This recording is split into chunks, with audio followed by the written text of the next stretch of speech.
오늘 물건 시작해 볼게요.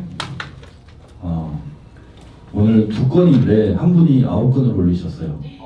네, 열정이 많으신 분인데 그것까지 저희 시간 되는 대로 할 얘기가 많아서 시간 되는 대로 거기까지 해보도록 하겠습니다. 혹시 그 사이에 이 물건 외에 궁금한 점이 있거나 그러면 우리 다음 주에 또 스터디 하잖아요. 다음 주에 스터디니까 여기다가 남겨주시든지 저희들한테 메모를 주시든지 그렇게 해서 같이 하셨으면 좋을 것 같아요.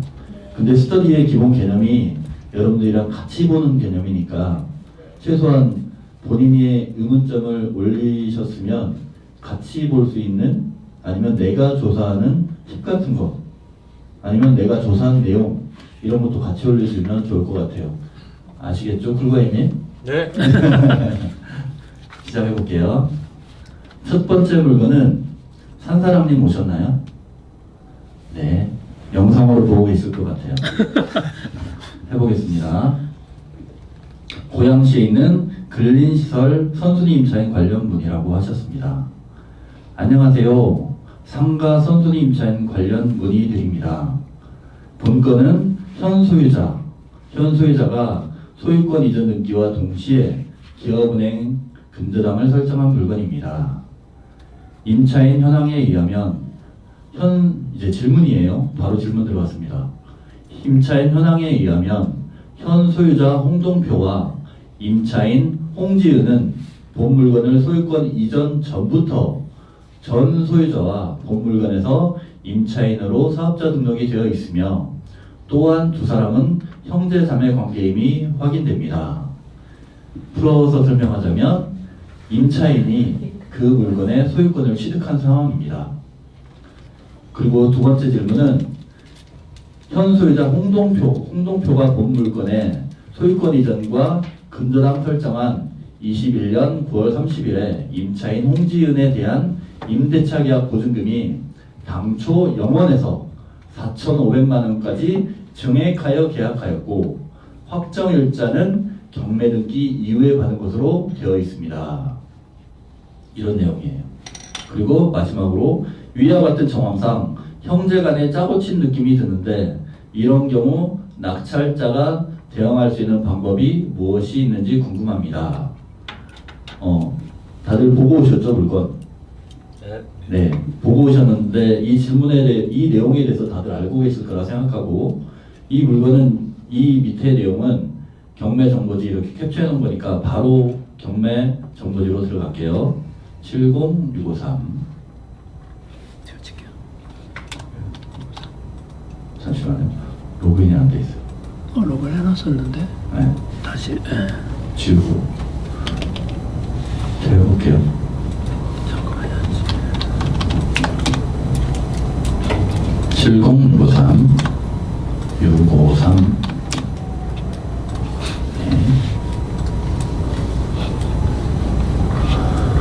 이사타경 70653 파주시 금천동 948-9번지에 있는 근린시설이고 토지면적 41평, 건물면적 33평입니다. 토지 건물 일괄 매각되어 있는 상태고 감정가 4억 4,700에 현재가 2억 1,951만 1,000원으로 되어 있습니다. 소유자는 홍동표, 채권자는 중소기업은행. 아까 읽은 내용을 머릿속에 두시면 이게 심플할 겁니다. 사진 보여드릴게요. 이 물건이고 이렇게 돼 있고 위치는 좀 허름하죠? 허름한데 외곽 쪽이라고 생각하시면 됩니다.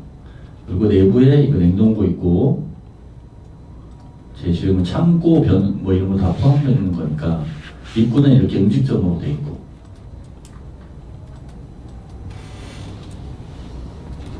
여기에 대해서 여기 파주에 뭐 가장 잘 알고 있는 우리 회사에서 잘 알고 있는 파주 지주해야 될 사장님이 이 내용의 입지 분석을 설명해 주시겠습니다.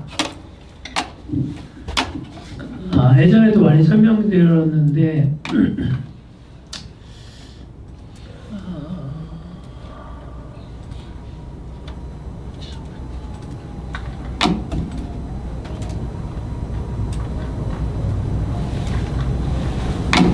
먼저 파주시는 이쪽 위쪽 북한과 경계선을 따라서 이렇게 파주시가 돼 있고요. 여기가 일산, 김포가 이쪽 아래쪽에 있고, 금초는 이쪽 위쪽에 있고, 여기 아래쪽이 운정 신도시예요.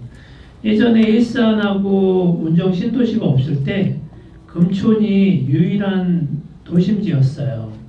그래서 이쪽 주변 이 위쪽 사람들이 다 금촌에서 소비를 하고 유흥도 여기서 하고 술 먹고 놀고 다 이쪽으로 모였는데, 일산 신도시가 생기고 나서 일산으로 조금 빠져나왔어요. 근데 결정적인 게 이제 운정 신도시가 만들어지고 나서 사람들이 다 이 위쪽 사람들은 다 운정 신도시로 와요. 주변 사람들은. 네. 그래서 지금 현재 금초는 이제 건물들도 50년이 넘었고 좀 이제 뭐랄까 진짜 시골 도심지에 있는 그런 모습, 사람들이 점점 빠져나가는데 좀 쇠락상권 그렇게 되고 있어요. 역은 경의선으로 지금 금촌역하고 금능역이 다니고 있고, 버스도 지금 많이 다니고 있는데, 이쪽에 보시면은 아파트가 요 금능역 쪽에서 이쪽만 아파트가 지금 좀 있고, 이 위쪽은 많이 없어요. 그래서 현재 이쪽도 재개발이 지금 진행 중에 있는 상태예요. 이쪽도 지금 아파트를 지려고 공사하고 있는 상태고. 근데 이 운정 신도시가 2003년도부터 했거든요. 근데 여기 보시면 이게 3지구 아직도 개발을 하고 있어요. 그리고 GTX가 이제 개통을 했고 작년 12월 29일 날, 네. 그래서 이제 상권들도 지금 이쪽으로 이제 옮겨가고 있고 많이 왔어요. 금촌에서. 여기는 경의선하고 이제 GTX선이 이제 다니고 있고, 지금 3호선이 대화역까지 나와 있는데, 이 연장 계획은 운정 신도시를 통하고 금능역까지로 이게 연장을 확정이 됐어요. 근데 아직 국토종합개발 5개년도 계획으로 확정은 됐는데 아직 구체적인 세부 계획은 안 나온 거예요. 네. 근데 언젠가 3호선도 착공하고 개통은 할 거예요. 3호선까지 되기 전까지는 조금 쇠락하는 이미지를 탈피할 수는 없을 것 같아요. 그래서 이 상가가 지금 계속 떨어지는 이유는 사람들이 이쪽으로 많이 모이질 않아요. 그냥 기존 사는 사람들, 그리고 이 주변에 있는 그러니까 옛날 분들만 내일 그냥 금촌 시장도 있어요. 일산 시장 있듯이 5일장을 하고, 그래서 내가 익숙한 사람들만 여기를 방문하지 그 젊은 사람들은 여기를 한 번도 안 가요. 저도 여기를 어렸을 때만 가고 20대 넘어서는 제 개인적인 사유로 한 번도 안 간 것 같아요. 그냥 부모님이 잠깐 뭐 일 때문에 같이 차 태워주고 할 때만 가고. 모든 소비 생활을 다 여기서 해요.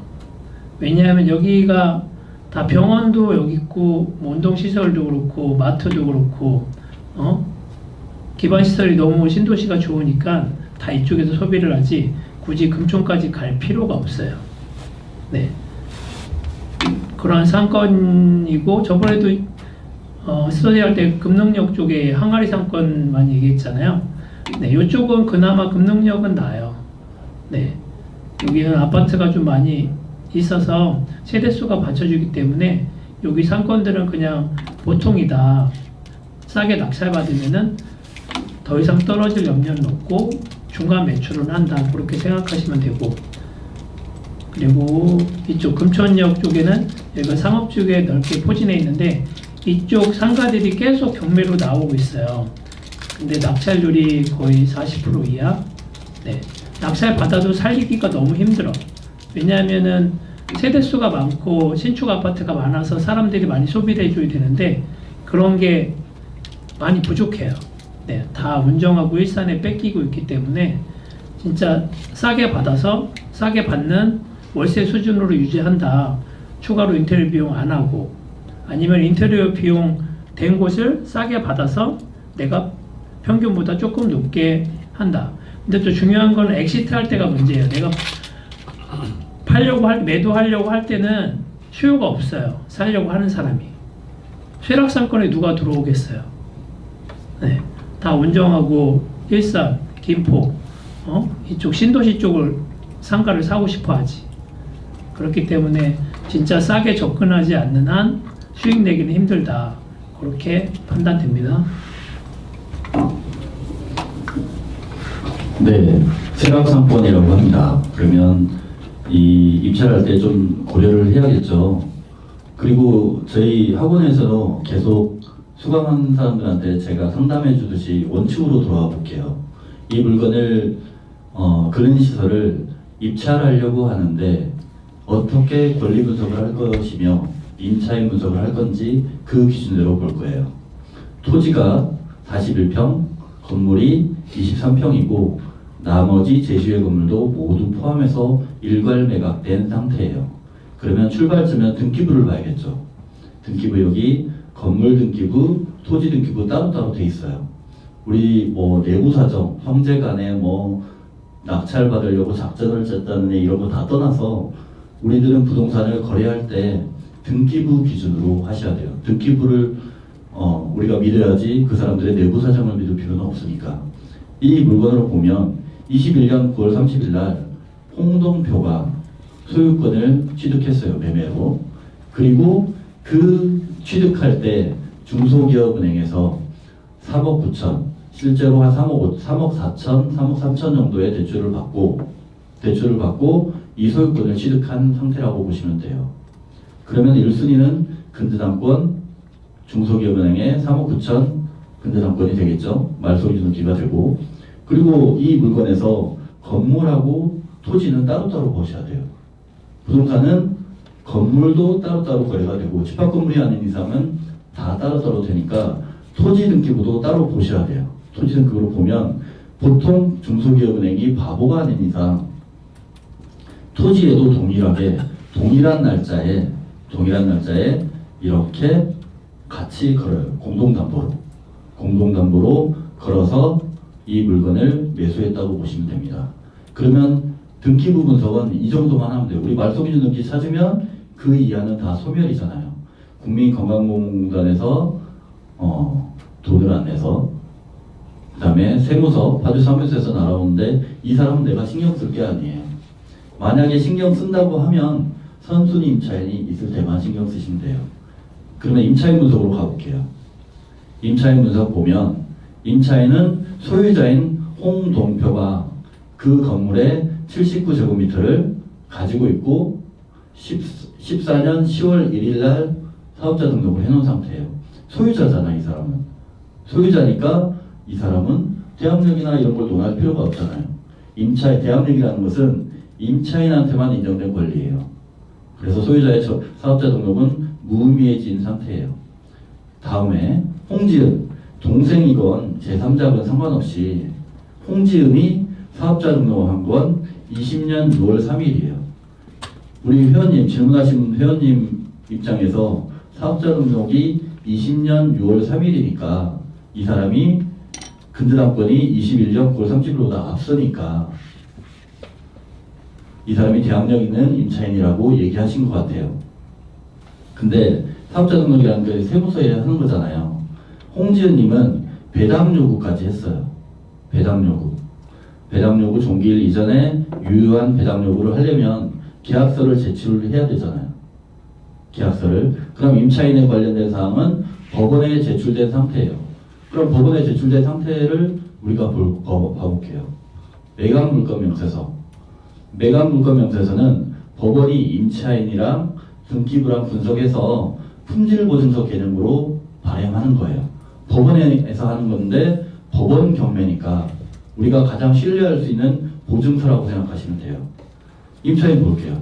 임차인은 홍동표는 신경 쓰시지 말고 홍지은만 동생이건 말건 상관없이 4,500에 80 이게 한 개. 사업자는 20년 6월 3일. 근데 밑에 볼게요. 홍지은은 1차 계약은 무상계약. 1차 계약은 20년 6월 3일부터 실시했겠죠. 사업자 등록할 때는 계약서를 제출해야 되니까. 20년 3월 1일 때는 무상계약이라는 얘기예요. 2차 계약. 홍동표가 자기 상가의 구석 짜투리 부분을 동생한테 임차할 때는 무상으로 줬었겠지만 그 건물을 소유했을 때는 21년 9월 30일 날 소유권 취득했잖아요. 근저당권도 21년 9월 30일 날 근저당권을 기업은행에서 대출받고 해줬으니까 이때부터는 자기도 돈을 내서 샀으니까 동생 보고도 너 4,500에 월 80 내라. 막 뽑은 건 막 내부 상황이나 가짜다 이런 걸 추려할 때는 여기에서 막혔을 때만 보시면 돼요. 근데 지금은 술술 풀리잖아요. 내 상가인데 내가 상가를 취득했는데 대출을 받을 때는 대출을 최대한 받으려고 노력하겠죠. 그러면 여기에 있는 임차인은 무상계약일 수밖에 없는 거예요. 이걸 제출한 거고 무상계약이면 그 해당 부동산은 아무 제한이 없는 아무 임차인이 없는 아무 선순위 권리가 없는 상태에서 최대한 대출을 받았다고 생각하시면 돼요. 근데 2차 계약을 21년 9월 30일 날 했어요. 그럼 이 사람의 대항력은 언제 취득할까요? 홍지은의 대항력은 언제 취득할까요? 두 번째 계약. 무상일 때? 아니죠. 두 번째 계약이죠. 네.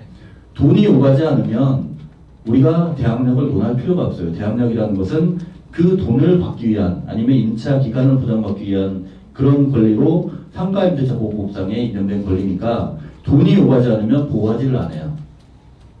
21년 9월 30일 날 계약을 했고 대항력을 취득했다고 하는데 상가임대차 보호법은 대항력은 그 다음날 0시잖아요.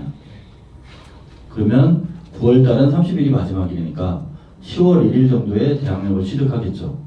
그러면 근저당권자하고 우선순위를 따지면 누가 우선순위가 있어요? 근저당권자죠. 그럼 이 사람이 선순위 임차인이라는 말은 틀린 말이죠. 예. 그리고 매각물건명세서에 따라서 우리가 임차인 분석을 해보니까 홍지은은 대항력이 우리가 정확한 명칭으로 하면 여기서 대항력이 있다 없다는 인수 소멸의 개념이에요. 원래는 대항력은 사업자 등록하고 거기에서 점유만 하면 다 있는데 근저당권자에 대항할 수 있느냐 없느냐 그건 따로 따져요. 그래서 여기 경매정보제에서는 근저당권자한테 대항할 수 있느냐 없느냐에서 있음으로 했는데 실제로는 없죠. 그래서 경매정보제를 믿지 말라는 얘기예요. 내가 할 수 있어야 돼요. 내가 할 수 있으려면 어디로 가야 되죠? 동탄 아빠. 동탄으로 오셔야 돼요. 그러면 제가 꼼꼼하게 알려드리겠습니다. 네. 이 사람은 표면상으로는 사업자 등록이 빠르니까 대항력이 있어 보이지만 실제로는 대항력이 없어요.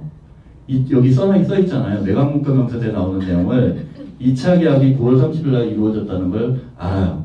입장을 바꿔놓고 생각할 때 홍동표 입장에서 대출 받는데 대출보다 빠른 임차인 홍지연을 만들어서 대출을 받을까요? 아니잖아요. 네, 이 사람도 같은 생각이고 네, 동생한테는 실제로 이걸 받았는지 안 받았는지는 우리가 신경 쓸 건 아니다 라고 생각하시면 됩니다. 그러면 질문으로 다시 가볼게요.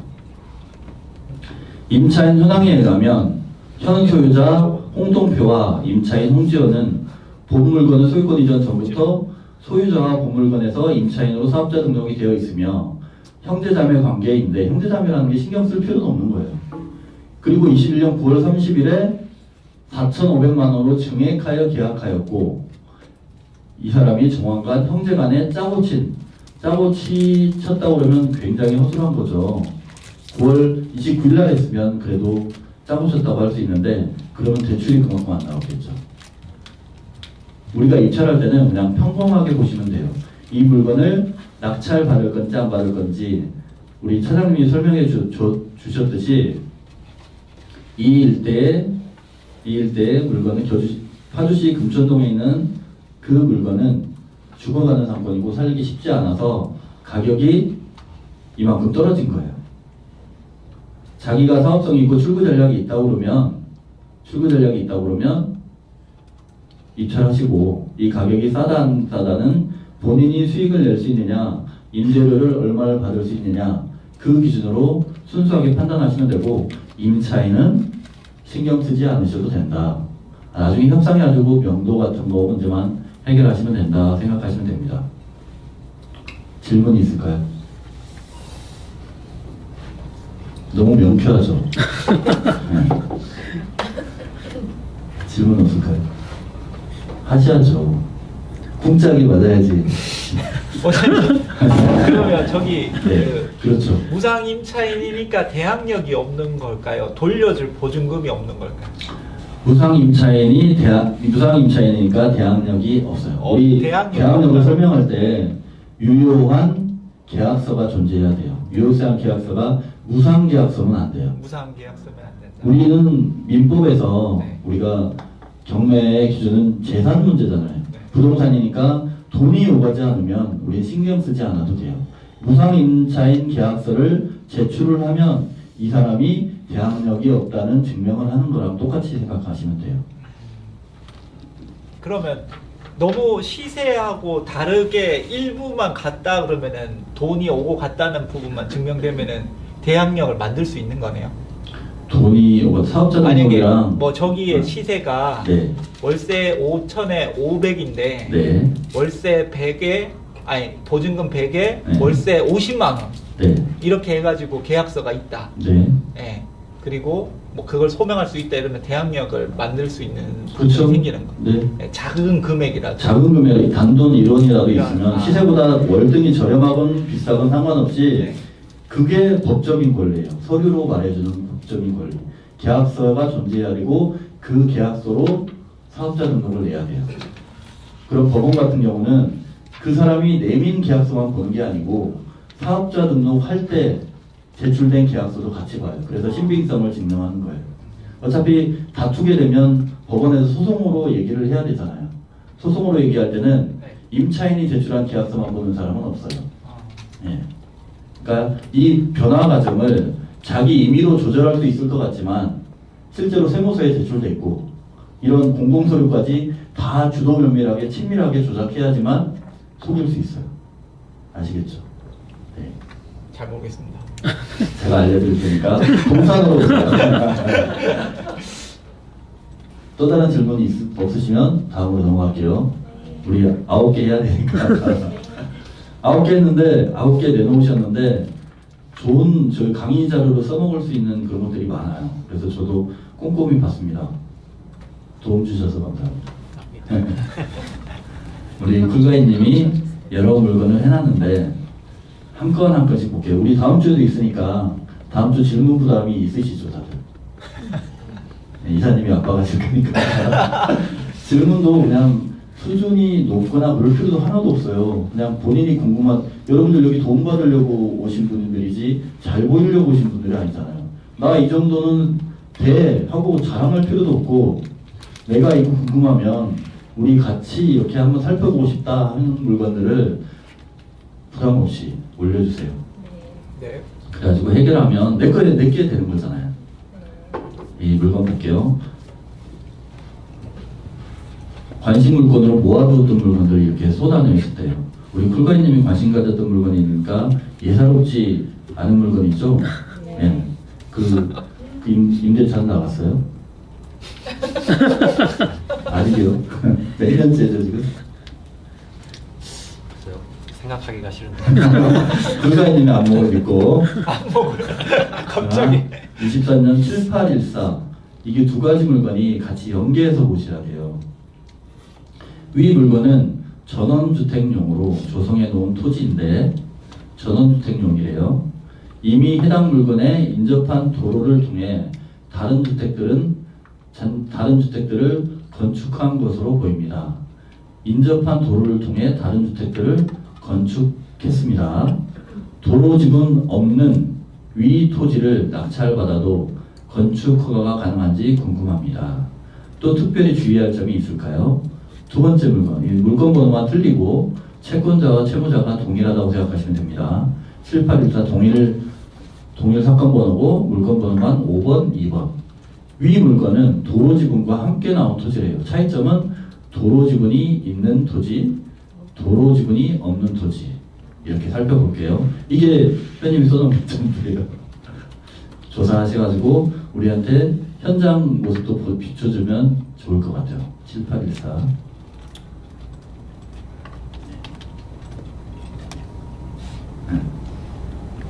이 물건하고 이 물건. 우선 어렵다고 생각하시는 2번 물건부터 볼 거예요. 인천광역시 강화군 하전면 신봉리래요. 신봉리. 저희들 학원 수강생들한테 설명하듯이 좀 꼼꼼히 살펴볼게요. 해당 목적물은 임야예요. 임야고 436평이고 토지만 매각.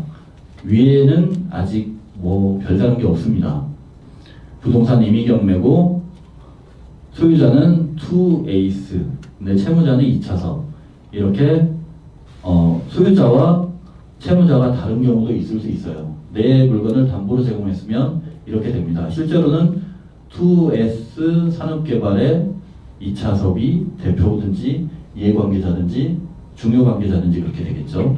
감정가는 7,400이었는데 7,400이 아니죠. 첫 번째 3억이었는데 1억 4,700까지 떨어져서 1억 7,800까지 내 낙찰을 받고 3명이나 입찰했어요. 근데 미납을 했네요. 이유가 있겠죠? 이유가. 그리고 다시 미납해서 다시 나온 물건입니다. 그래서 보증금은 20%, 2,957만 6천 원 내면 됩니다. 현장 한번 볼게요. 이렇게 풀만 무성한 컨테이너 하나 있고 풀만 무성한 상태입니다. 주변 보면 현재 원래는 임야예요. 임야인데 이렇게 나대지 상태로 존재하는 공사하다가 간 것 같죠? 네. 네. 사무실 여기에 사무실 용도로 컨테이너 썼었고 이렇게 돼 있고 지금 나온 물건이 16, 17, 18 이거 3개예요. 이 해당 물건 2번 물건에 대해서는 16, 17, 18 이 도로를 통해서 건축을 해야 될 텐데 이 도로 없이 16, 17, 18만 나와 있어요. 맞죠? 여러분들 이 물건 낙찰 받아도 되겠어요? 안 되겠어요? 낙찰은 받아요. 낙찰은 받아도 되는데 집을 지을 수 있느냐가 질문이잖아요. 여기 위치는 다들 이렇게 지도로 한번 볼게요.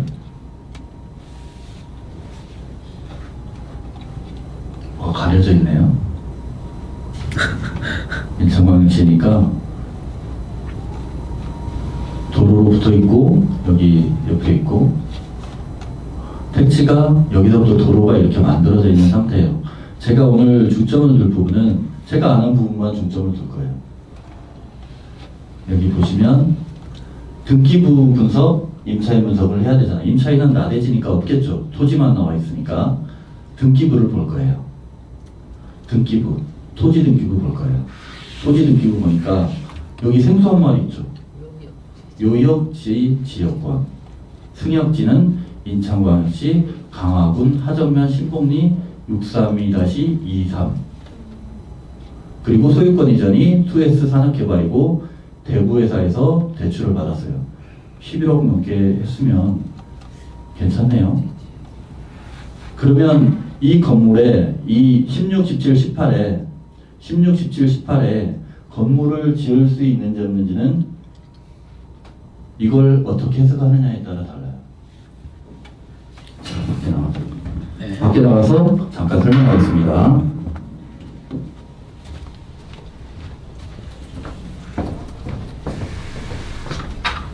학원 기초 강의할 때 다 했던데요. 학원을 그래야겠죠? 못 빠졌어. 지역권이라고 들어보셨어요? 네. 평생 살아가면서 실제로 등기부에서 보는 경우는 별로 없어요. 그래서 제가 강의 자료로 쓴다는 게 이 물건이에요. 지금 진행한 물건을 수강생들은 많이는 가지거든요.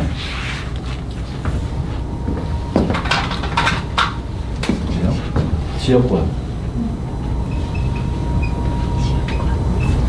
지역권은 분류상으로 물건인 거 아시죠? 제가 옛날에 우리 특별 세미나 할 때 말씀드렸는데 물권 중에는 점유권, 그 다음에 소유권이 우리가 경매로 취득하는 권리잖아요. 이 소유권에서 내가 10억짜리 아파트를 그냥 가지고 있으면 10억의 물건이 돈이 묶이잖아요. 묶인 상태를 사람들은 용납하지 않아요. 다들 부동산을 한다는 개념은 여기에서 그걸 다른 데 투자하고 싶은 생각이 크거든요. 그럼 어떻게 해요? 담보 잡히고 대출을 받잖아요. 대출 받는 게 근저당권, 그 다음에 질권, 유치권도 일종의 담보물권 중에 하나예요. 담보 잡히고 돈을 빌리면 그 집에 누가 살 수 있어요? 내가 살 수 있잖아요.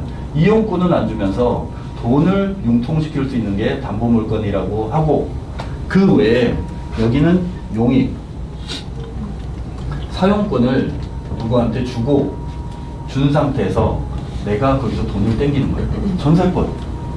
내가 10억짜리 아파트를 샀어요. 누구한테 전세 주면 거기서 한 5억은 내가 융통할 수 있죠. 그 집이 10억에서 20억 될 때는 차익은 내가 가져오고, 내가 5억 투자해서 20억 됐을 때 10억을 땡기는 거랑 10억을 투자해서 10억 땡기는 거랑 다른 개념이잖아요. 그게 레버리지 효과잖아요. 그 전세권이 그런 개념이라고 생각하시면 됩니다.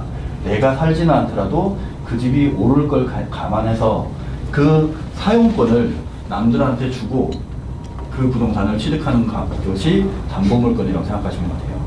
그 담보물권 중에 지상권은 들어보셨죠? 법정 지상권 얘기할 때 하는 겁니다. 그 지상권이라는 게 뭐냐면 남의 토지에다가 건물을 짓거나 아니면 공작물을 설치하거나 아니면 나무를 심거나 이럴 때 부동산 물권이라면 등기부에 딱 지상권이라고 올라가거든요. 이 등기부에 올라가는 그 기준대로 하면 최소 10년에서 지상권 같은 경우는 최소 10년에서 길게는 60년까지 가능해요. 한번 건물을 지었는데 내가 한 1년 쓰고 말 거예요? 이렇게 안 되잖아요. 우리 역세권에 사시는 분들은 아시겠지만 역세권에 부동산을 가지고 계신 분 계신가요? 아파트나? 없어요? 부동산 투자 전문가들 봐주세요. 역세권에 가지고 있는 사람들은 자기 등기부를 떼보면 지하철이 다니잖아요.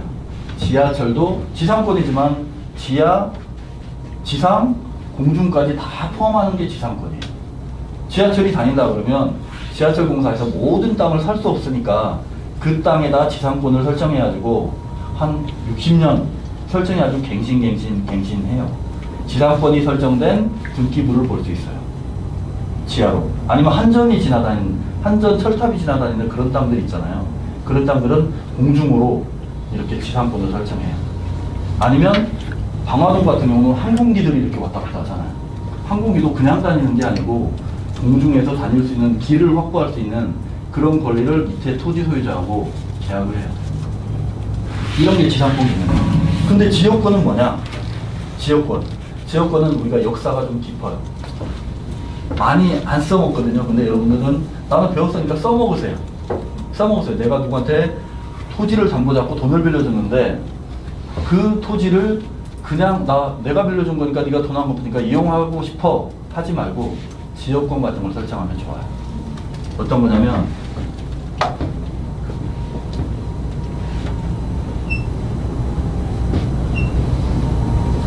농경시대로 돌아가야 돼요. 농경시대로. 아버지가 있었는데 아버지가 여기에 논을 가지고 있었어요. 근데 첫째 아들, 둘째 아들, 셋째 아들, 넷째 아들한테 돌아가시면서 상속을 해줬어요. 논을 상속을 해줬어요. 그러면 첫째, 둘째, 셋째 이게 길이에요. 첫째, 둘째, 셋째는 농사 짓는데 지장이 없죠. 물 대는데 지장이 없죠. 경운기도 왔다 갔다 할 수 있겠죠. 근데 여기는 어떻게 돼요? 똑같이 4분의 1을 상속받았는데 이 사람은 못하는 거예요. 그러면 아버지가 물려줄 때 어떻게 하냐면 야, 너 물 대는 건 좀 허락해야 되지 않겠냐? 물 대는 거. 그래가지고 여기에다가 수로를 만들어줘요. 경운기 왔다 갔다 할 그런 밑에다 관을 묶고 위에다가 길을 만들어줘요. 아니면 여기다 만들어줘도 되잖아요. 그렇죠? 이렇게 만들어주는 경우가 합리적이겠죠. 현재로 돌아오면 빌딩에 올라가 있어요. 여기에는 빌딩 안 지어도 돼요? 상업지역이면 빌딩 짓는 게 맞죠. 빌딩을 짓는데 여기 차가 들어가야 될 거 아니에요. 차량 통행로 같은 걸 이렇게 설정해줘요. 이렇게. 여기에 길이 생기면 이게 필요 없잖아요. 길이 생길 때까지는 이걸 통해서만 이 토지의 효용 가치가 있어요. 그래서 지역권이라는 건 뭐냐면 이 옆에 토지, 도움을 받는 토지를 요역지라고 해요. 도움을 받는 토지, 지역권이라는 게 이 지역을, 이 토지의 어느 부분을 옆에 토지를 위해서 이용할 수 있는 권리를 지역권이라고 해요. 필요로 하는 토지를 요역지, 필요가 들어가는 토지를 승역지. 지역권의 개념이 성립하나. 이 토지를 내가 사가면 이 토지가 막 걸레가 되잖아요. 자질구레하게 쪼개지잖아요. 그렇게 하지 말고 등기부에 1번에다가 지역권을 설정해 놓는 거예요. 그러면 지역권은 어디 따라다니냐면 부동산 등기부에 나오잖아요. 등기부의 요역지, 승역지가 커플로, 꾸러미로 계속 이동해요. 계속 이동해요. 계속 이동하다가 제가 아까 말씀드렸듯이 민법에서는 공짜면, 무료면 이런 권리가 인정되지 않아요. 임차권도 무료면 임차권이 인정되지, 대항력이 없어요. 여기도 지역권이니까 이 사람은 이 토지가 제공됨으로 인해서 불편을 겪잖아요. 불편을 겪는데 지료는 받아요. 이 토지가, 그러니까 승역지가 있는 토지, 승역지, 요역지가 있는 그런 토지를 낙찰받을 때, 이 토지를 낙찰받을 때 여기를 상가로 조성됐다. 상가로 1층이 조성됐는데 여기 주차 통로가, 주차장을 왔다 갔다 하는 차들은 여기를 지나가야 되니까 보여지니까 지료도 받고 우리 상가들도 광고하고 그러면 좋잖아요. 그럴 때는 승역지가 있는 토지를 낙찰받을 만한 가치가 있는 거고, 아니고 나는 조용히 살고 싶다, 차들이 왔다 갔다 하면 싫다, 그러면 우리는 경매물건에서 이 승역지가 포함된 토지를 낙찰 안 받으면 그 사람한테는 토지 이용 목적이 뭐냐에 따라서 지역권이 설정되어 있는 것 자체가 좋을 수도 있고 나쁠 수도 있잖아요. 그런 걸 판단하는 거예요. 여기 토지는 아까 이 물건에서 보듯이 이 물건에서는 건축행위를 해야 돼요. 건축행위를 해야 돼요. 건축행위를 할 때 이 물건에서는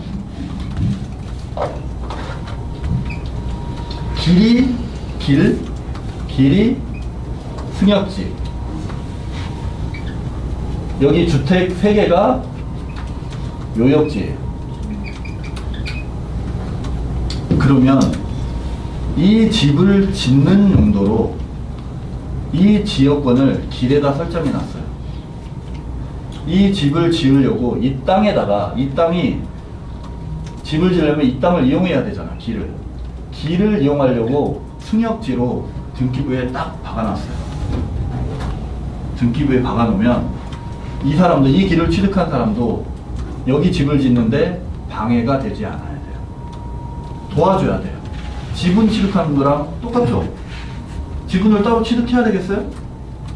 없죠?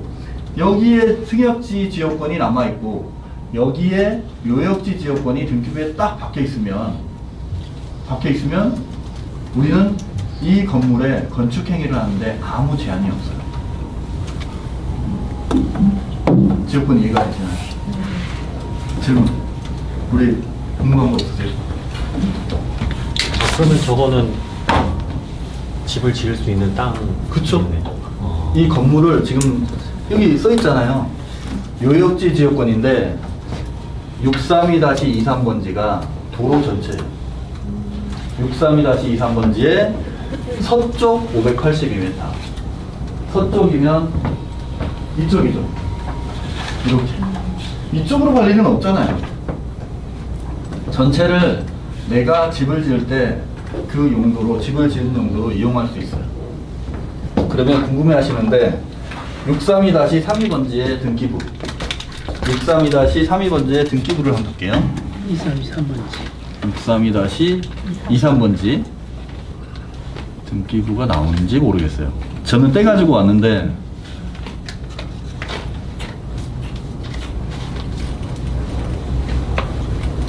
나오네요. 632-23번지잖아요. 5번 물건에 이 토지를 가지고 있는 사람이에요. 이걸 낙찰받는다고 그래서 자기 지분만큼 이용하는 게 아니고, 보여드릴게요.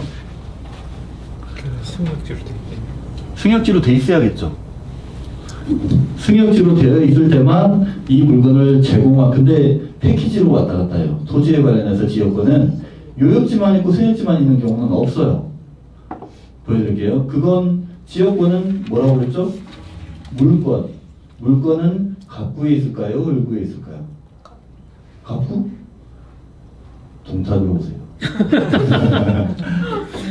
을구에 있죠. 물건은 갑구에는 소유권에 관련된 채권이니까 소유권하고 압류, 가압류, 경매 개시 결정이 있어요. 을구에는 물건이 다 포진하고 있어요. 소유권에서는. 요역 지역권이 처음에는 이렇게 삭선이 됐어요. 근데 지금 죽은 거 아니야? 생각하시게 하시고 밑으로 쭉쭉 내려볼게요. 말소됐었죠. 말소된 건 근거를 나온 거니까 지금까지 없는 거예요.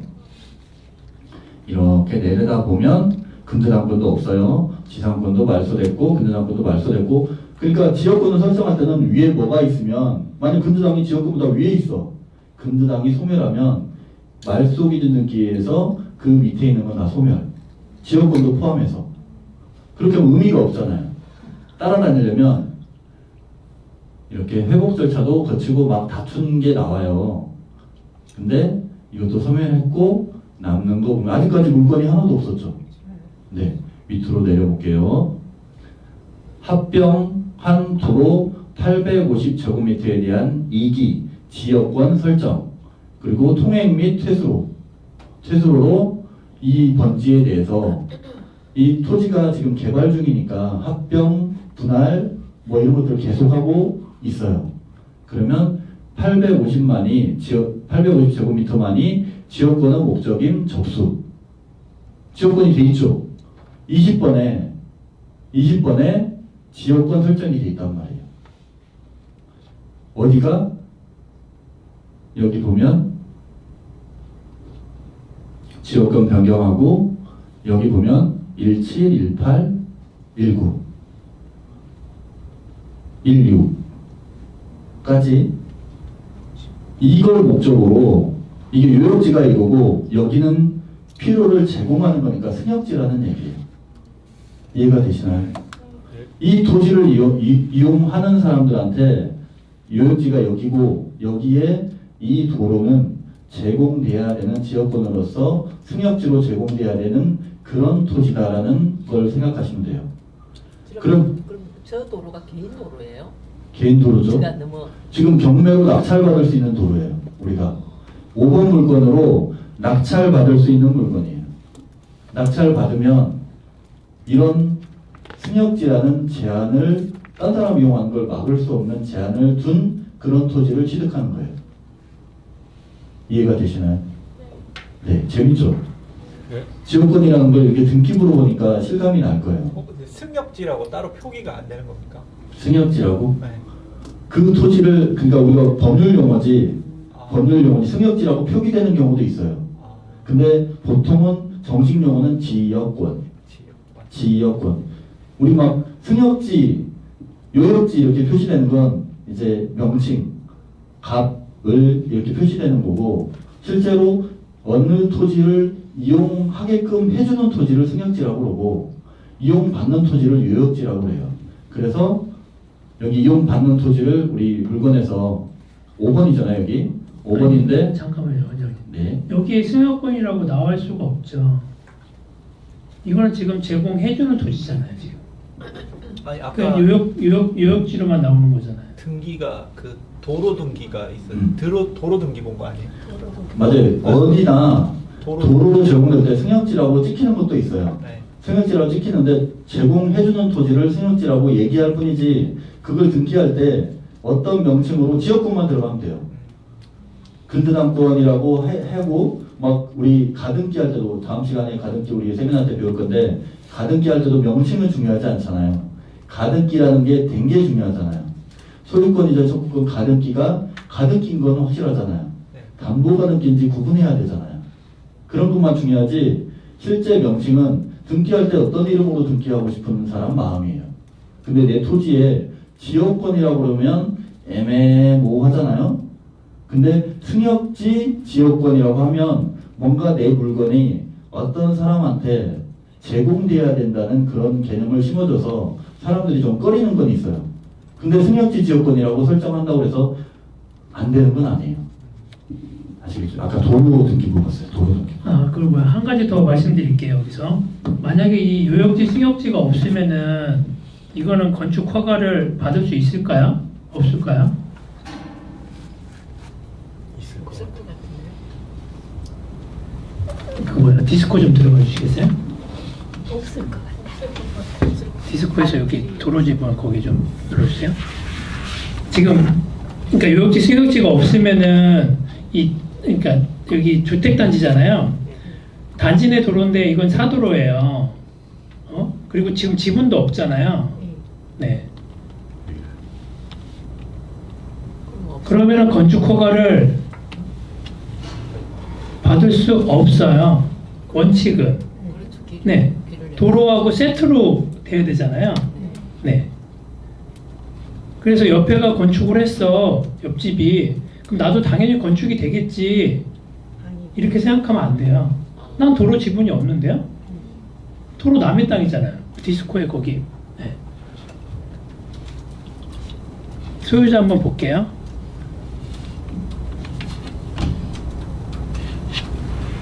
다시 16번지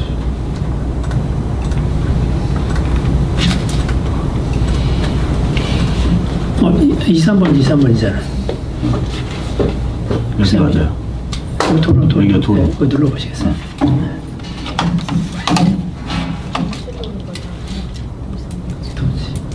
여기를 이제 디스코에서 이거 집어넣으시고 토지를 누르시면은 소유자가 나와요. 14명이 갖고 있네. 네, 개인이고 공유인수가 14명이에요. 개인이에요. 도로인데 개인이 갖고 있는 거예요, 14명이. 네.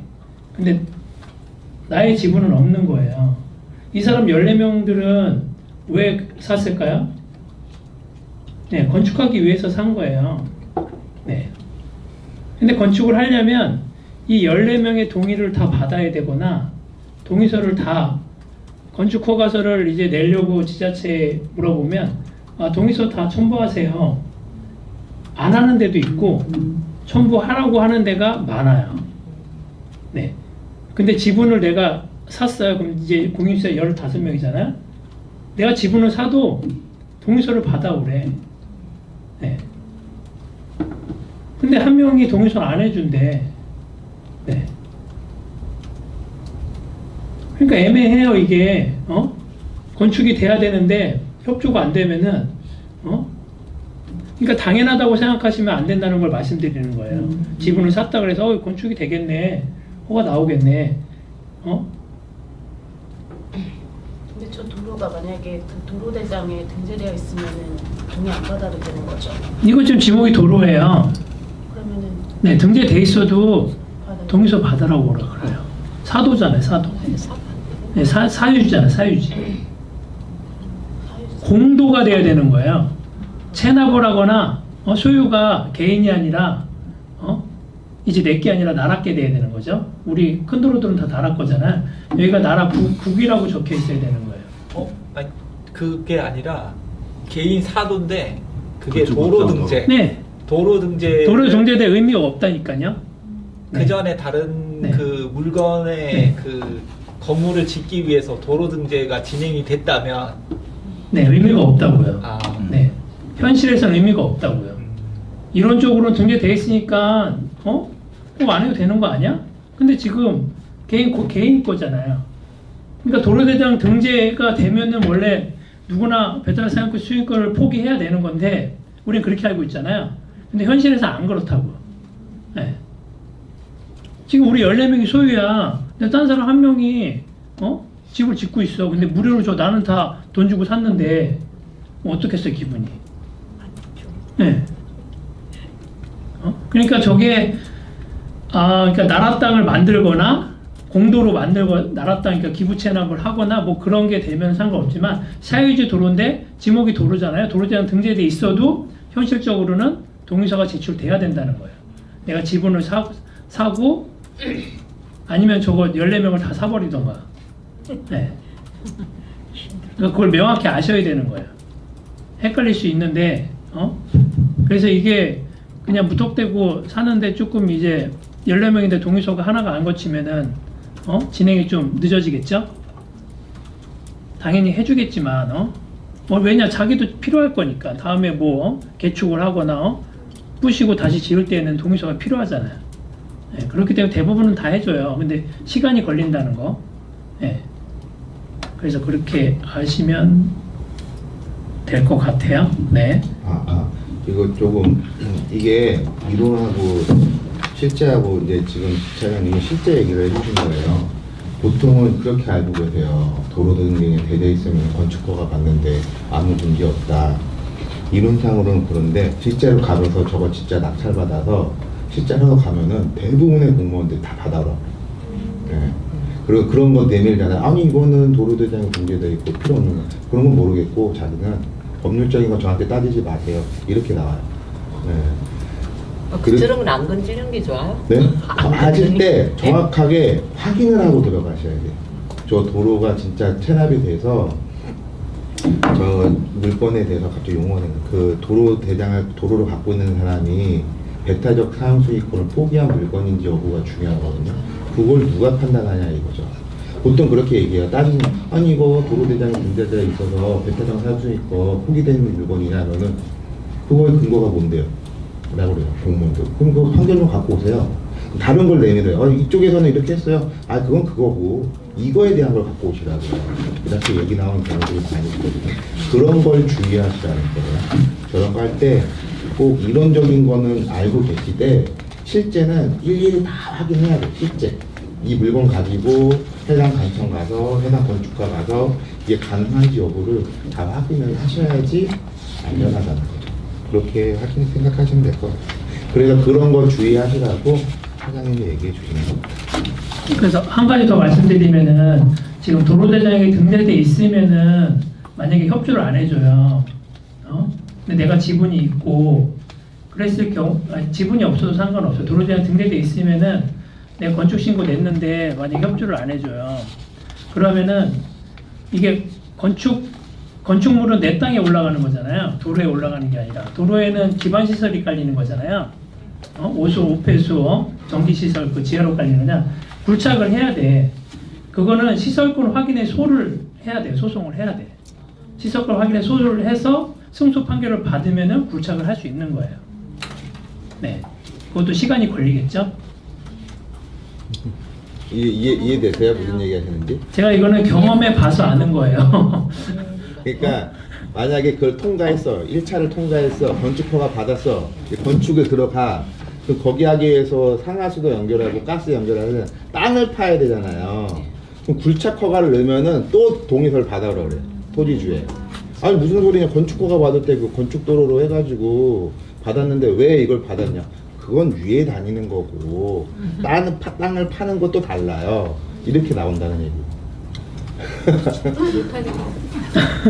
그러니까 알고 하시면 돼요. 도로대장 등재되어 있으면은 일단 가능은 한 거예요. 시설권 확인에 서로 승소해가지고 건축행위 가능해요. 그러면 등재 안 됐을 때가 문제예요. 그러면 만약에 동의를 받는데 건축허가 동의를 받으면 굴착허가 동의를 또 받으러 가야 돼요?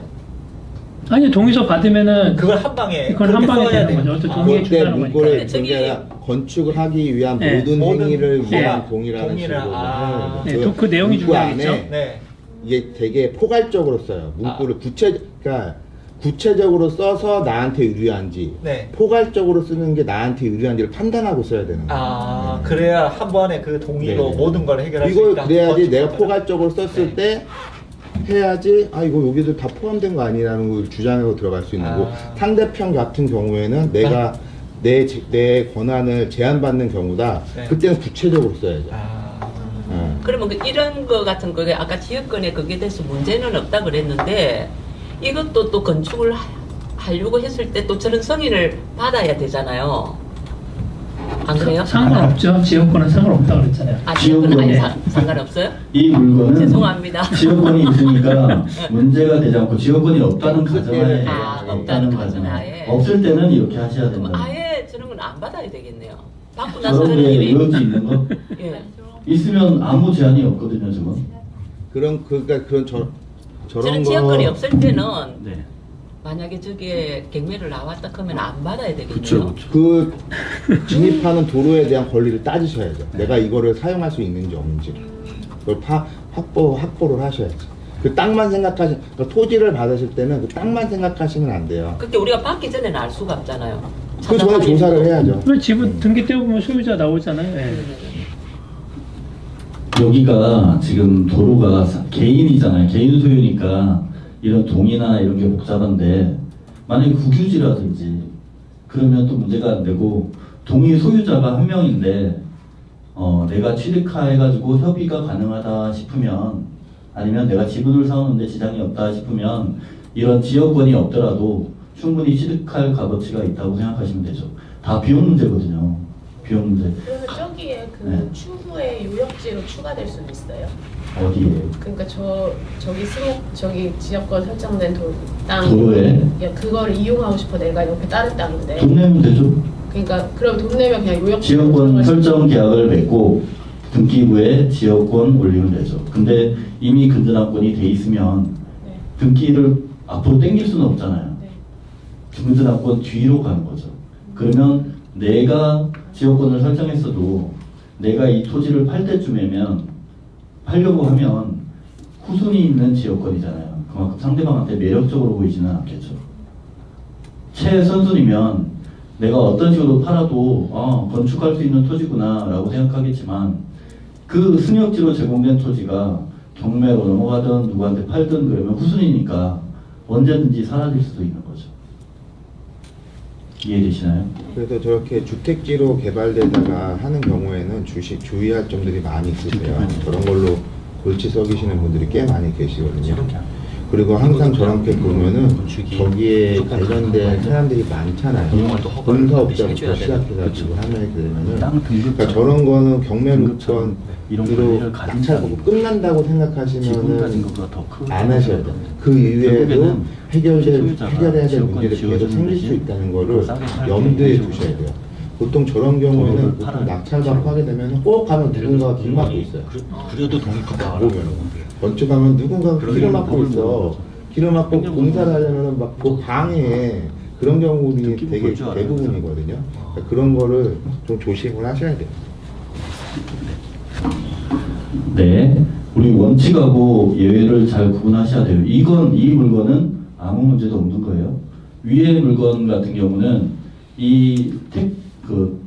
주택, 전원주택 지으려고 있는 토지잖아요. 요 위에 세 개 같은 경우는 신봉리에 있는 이거 16, 17, 18번지는 이 도로를 이용해서 건축을 하는데 아무 제한이 없는 거예요. 근거는 지역권. 등기부에 나오니까.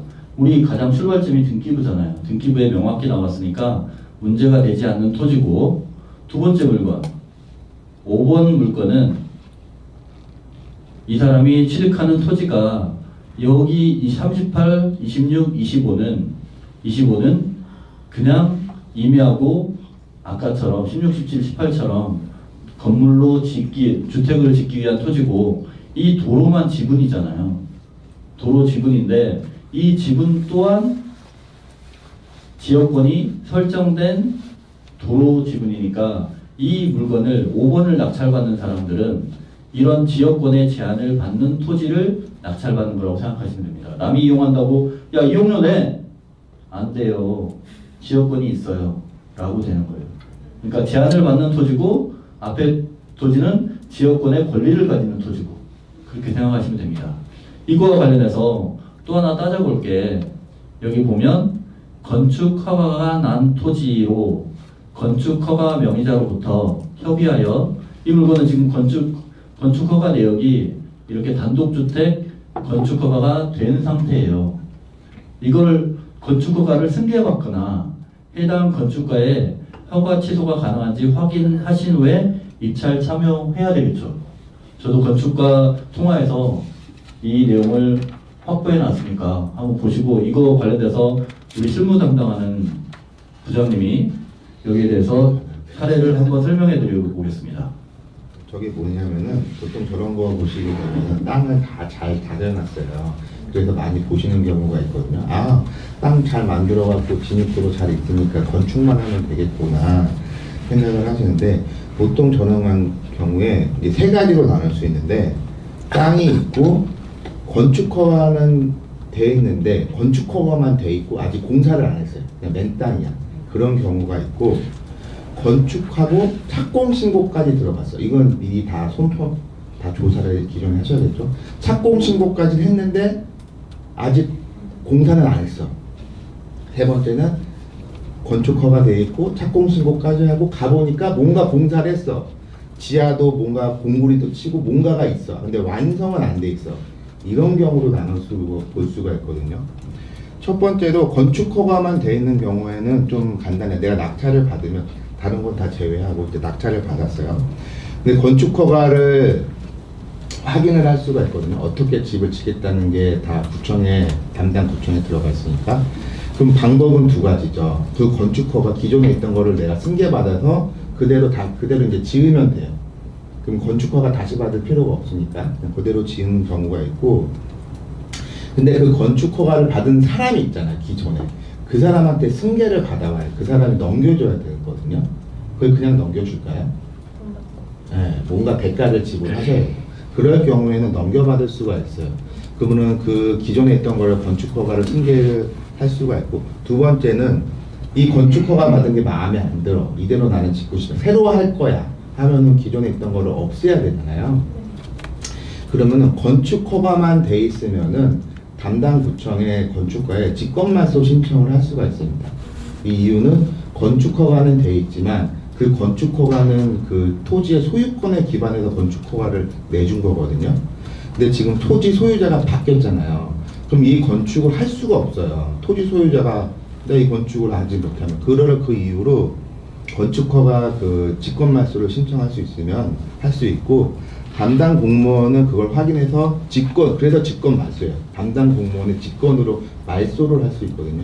근데 실무적으로 바로 해주는 건 아니고 그 신청이 들어가면은 담당 공무원이 전 건축주한테 공문을 몇 번 날려요. 이런 게 들어왔다. 언제까지 건축을 계속하지 않거나 토지 소유자한테 건축에 대한 동의를 받아오지 못하면은 말소시키겠습니다. 뭐 이런 공문을 날려요. 그 공문 기간이 지나고 나면은 그 담당 공무원이 말소를 시킬 수가 있어요. 그러면 건축 허가가 없어졌으니까 다시 내가 새로운 건축 허가를 낼 수 있고, 두 번째는 건축 허가가 되고 착공 신고는 뭐냐면은 건축 허가를 받고 실제로 공사를 할 때 착공을 하겠다는 신고를 하고 공사를 시작해야 되거든요. 그 착공 신고를 한 거예요. 언제부터 공사를 시작하겠습니다 라고 공사를 하게 되는데, 신고만 돼 있고 아직 공사를 시작은 안 했어. 가보니까 실제로는 공사를 안 했어. 그럴 경우에는 그것도 이제 직권말소로 들어가는데 착공 신고에 대한 현장 조사가 필요해요. 이건 조금 시간이 걸려요. 담당 공무원이한테 말소해달라고 신청이 들어가면 담당 공무원이 확인을 해보면 착공 신고가 돼 있잖아요. 이거 착공 신고가 돼 있는데요. 근데 그러면은 거기서 그 민원 제기하는 착공 신고는 돼 있지만 아직 안 돼 있다. 그 자료를 다 내밀어야 돼요. 그리고 담당 공무원도 현장을 확인하는 경우도 있고 안 하는 경우, 원래는 확인해야 되는데 안 하는 경우도 꽤 있고, 그 자료만 가지고도 다시 또 건축주한테 똑같이 날려요. 착공 신고돼 있는데 현재 착공이 안 되는 걸로 이런 게 있으니까 언제까지 착공을 하라.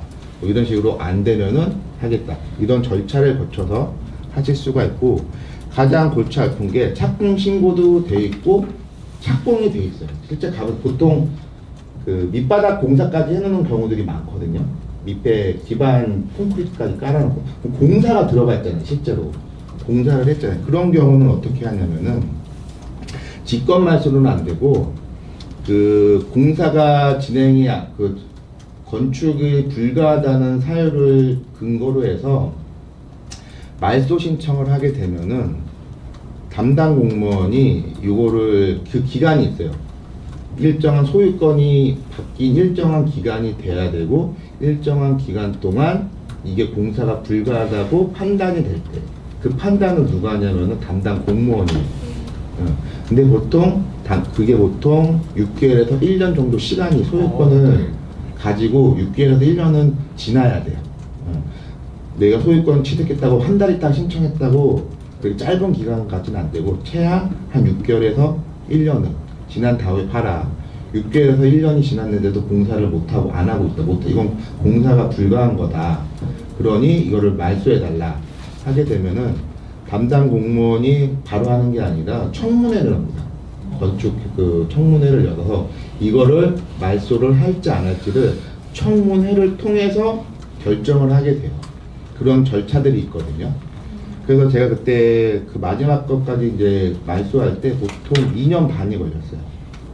2년 신청하고 그 청문회가 1년에 한 번이나 두 번밖에 안 해요. 매달 하는 게 아니에요. 상반기에 한 번, 하반기에 한 번. 그것도 다 달라요. 1년에 한 번 하는 데도 있어. 몰아서 한 번에 하는 거예요. 몰아서. 그런 기간이 있기 때문에 그런 것도 있다는 거를 감안하시고 소유권을 이전받았다고 내가 바로 할 수 있는 건 아니고 그런 거를 해결하기까지 시간도 걸린다는 거 또 감안해서 해주시는 게 좋을 것 같습니다. 네. 네, 설명 감사합니다. 여기 보시면 우리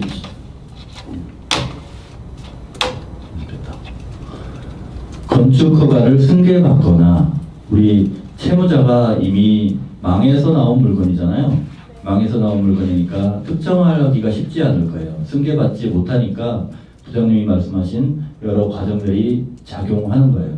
그러면 해당 건축가의 허가를 취소하고 다시 내가 똑같은 건축가 사무소가 있을 거 아니에요. 사무소 통해서 다시 허가받는 과정을 거쳐야 되는지 이게 취소가 지자체마다 다 달라요. 취소가 되는 것도 있고 꼭 승계를 받아야 되는 물건도 있고 그럴 때 필히 지자체 연락해서 확인 받으시기 바랍니다. 해당 물건은 제가 녹취 있으니까 이 물건 압살 받으실 분들은 그냥 하시면 됩니다. 해당 건축가의 허가 취소라는 게 어떻게 되냐면 부장님 말씀대로 정기적으로 이렇게 받는 곳도 있지만 우리 국민신문고제도라는 게 있잖아요. 국민신문고제도에 민원을 많이 넣으면 직권조사가 나온대요. 직권조사가 안 나올 수 없게끔 우리 잘 하시는 거 있잖아요. 예. 귀찮게. 사람들한테 윗사람한테 안 들키게 만들면 그 허가 취소하는 것도 좀 더 원활해지지 않을까 싶습니다. 질문 있을까요? 이 물건 2번하고 5번 살펴봤는데 나머지는 매각이 되었네요. 이 매각됐을 때 2번하고 같은 상황이니까 다들 이거 생각하고 낙찰을 받았겠죠. 근데 사업성은 나와야 되잖아요. 강화군 신봉리에 내가 단독주택을 짓는 이유가 있어야 되는 거니까 그것만 판단하시면 될 것 같습니다. 5억 1천짜리가 지금 1억 2천, 그 다음에 3억이 1억 4,700. 수익성은 이런 감정가는 그냥 참고사항일 뿐이에요. 여러분들이 직접 판단하시고 출구 전략에 맞게 그렇게 분석해 주시기 바랍니다. 질문 없으면 다음 물건으로 넘어가겠습니다. 그렇게 그게 뭐죠? 취소 건축가요. 취소 건축? 네네. 네. 하고 나서 다음에 필요할 때 네. 건축가 다시 받을 때 어렵진 않나요? 한 번 받은 거라서 때문에 조건이 대부분이 되어 있어서 건축허가 받을 때는 건축허가 받는 시기의 법령을 적용하겠죠. 그것도 감안하셔야죠.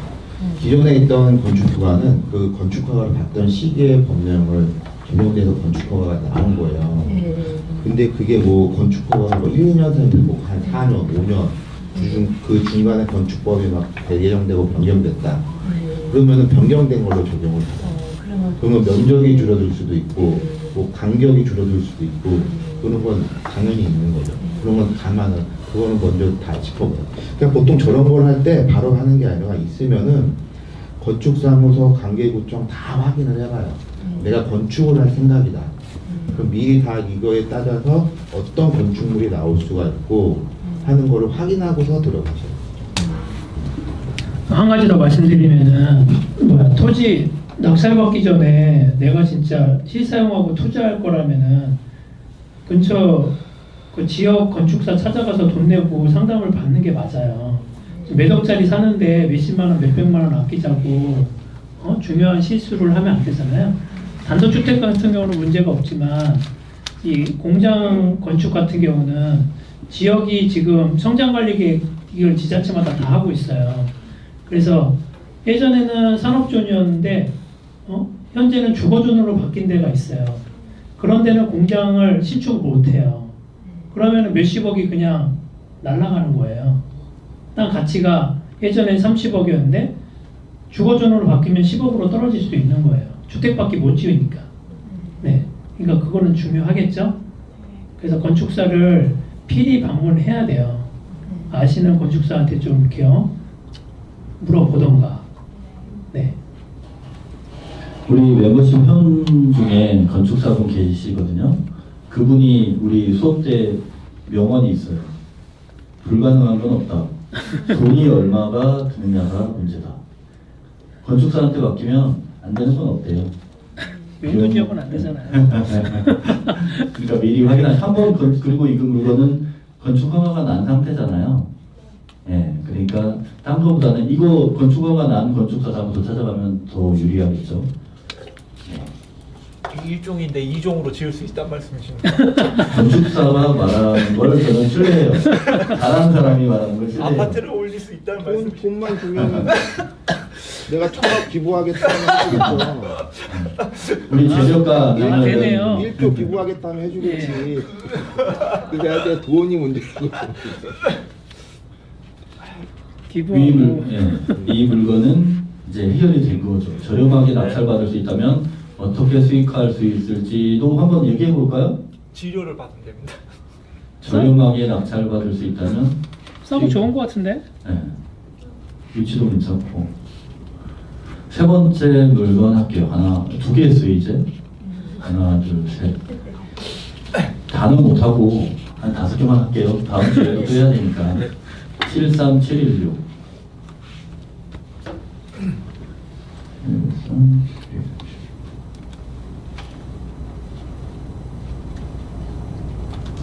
광탄면에 있는 물건인데 질문을 보면 전 소유자가 해당 물건은 산지 전용지 복구 대집행 대상 토지, 말도 기네요.